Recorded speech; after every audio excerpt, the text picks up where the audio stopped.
Grabe, hanap tayo ng mapipistuhan. Grabe na naman ang init. Dito tayo sa ilalim ng container.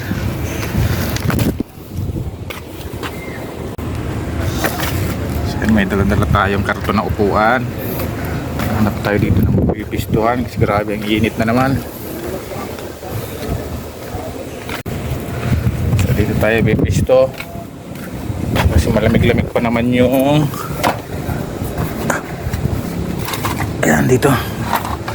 So ayan yung truck natin. Ayan.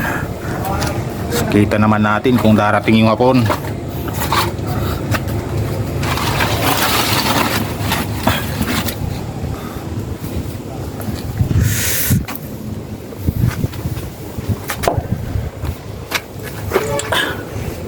Ayan. So ayan tropa. Hindi kasi kaya ang init sa truck.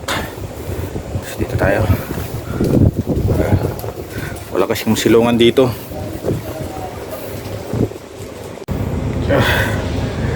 Hapon na naman tayong magtitis dito sa init. Dito tayo. Yung truck natin.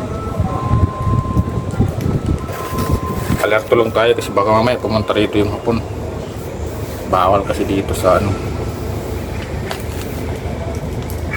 wala tayong magagawa, napakainit sa truck.